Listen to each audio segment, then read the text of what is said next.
Good morning students. Class 9th का हम chapter 5 कर रहे हैं the fundamental unit of life. Fundamental unit of life का आज हम पार्ट 7 करेंगे। पार्ट 7 में देखेंगे ध्यान से। पार्ट 7 में topic number 5.2.5 Golgi apparatus. Golgi apparatus के बारे में हम पढ़ेंगे। The Golgi apparatus first describe by Camillo Golgi.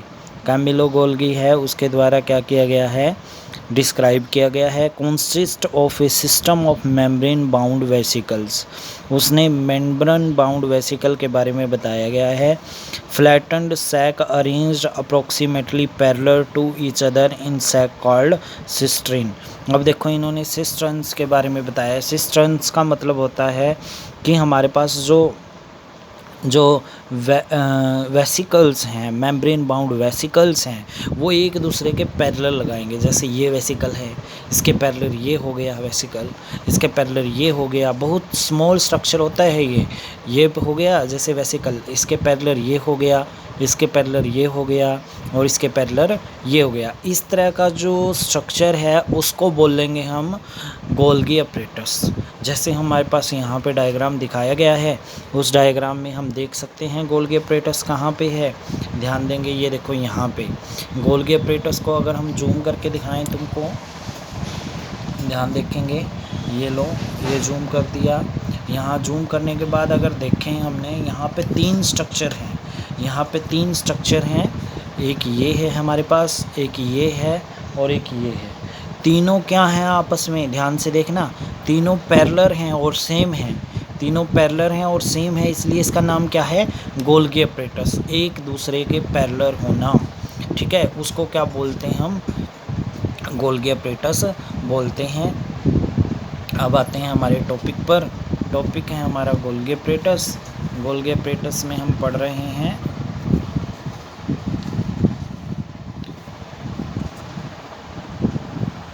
देखेंगे, ध्यान देंगे, इन्होंने कहा है इसको क्या बोलते हैं, स्टैक कॉल्ड सिस्ट्रन। इसको क्या, parallel to each other in stack, stack मतलब जुड़े हुए होते हैं, कॉल्ड सिस्ट्रन, इसको सिस्ट्रन बोलेंगे। These membranes often have connection with the membrane of ER.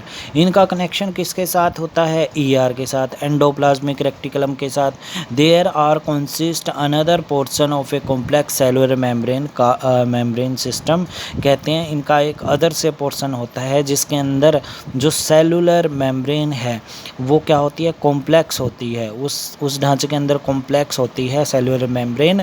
इनका अलग से सिस्टम होता है। गोल्गी अपरेटस का एंडोप्लाज्मिक रेक्टिकुलम है, उनका अलग होता है, वो अलग से होते हैं, सिंगल भी होते हैं। यहाँ पे दिखाएंगे, ये देखो रफ एंडोप्लाज्मिक रेक्टिकुलम, ये स्मूथ एंडोप्लाज्मिक रेक्टिकुलम, तो यहाँ पे इनसे अलग होती है ये।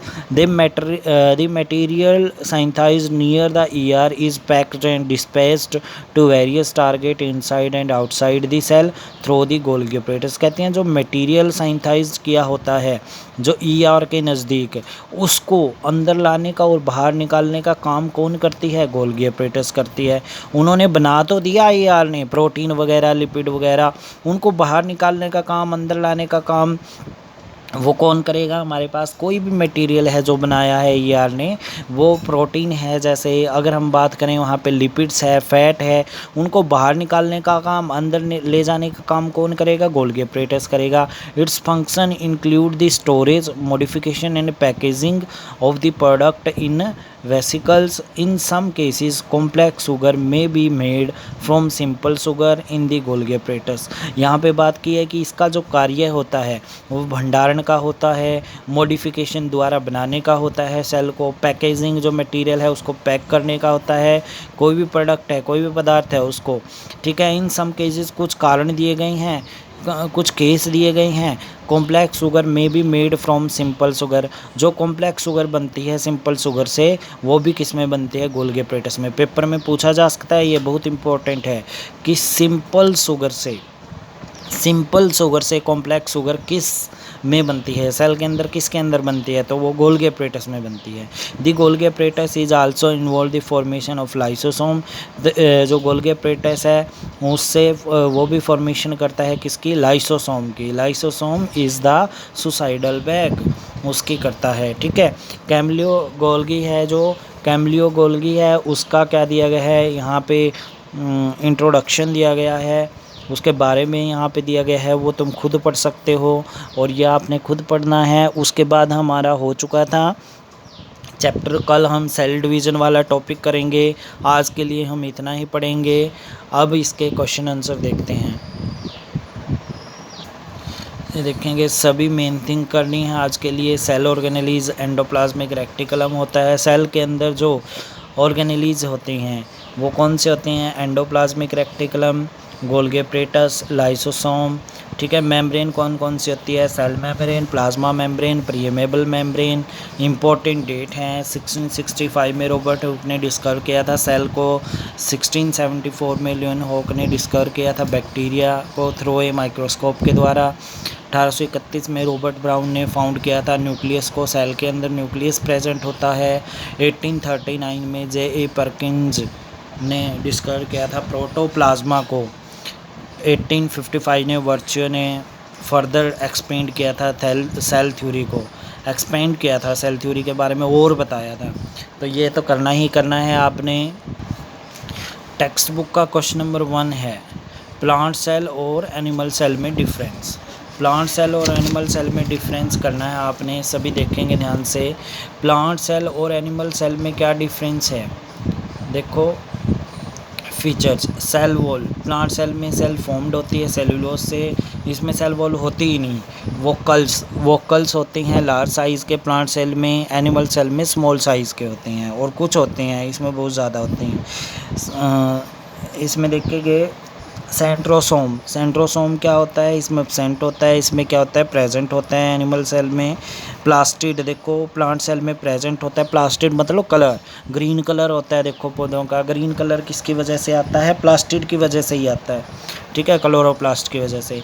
इसमें एब्सेंट होता है रिजर्व फूड, इसमें जो फूड रिजर्व होता है वो स्टार्च की फॉर्म में, इसमें ग्लूकोजन की फॉर्म में या शुगर की फॉर्म में या कार्बोहाइड्रेट की फॉर्म में। इसमें साइज़ होता है जो लार्ज साइज़ होता है और डेफिनेट होता है प्लांट सेल का, इसका स्मॉलर साइज़ होता है और डेफिनेट होता है, ये आपने इनडेफिनाइट होता है, ये आपने करना है डिफरेंस, अच्छी तरह से मेमोराइज़ करना है। क्वेश्चन नंबर 1, क्वेश्चन नंबर 1 के साथ साथ क्वेश्चन नंबर 4 जो हमने कल नहीं किया था। क्वेश्चन नंबर 4 कौन सा है, which organelles is known as the power house of the cell and why. Mitochondria is known as the power house of the cell because it release the energy required for different activity of life, क्योंकि ये energy बनाता है और अलग अलग जहाँ पर ज़रूरत होती है सेल को वहाँ पे देता है।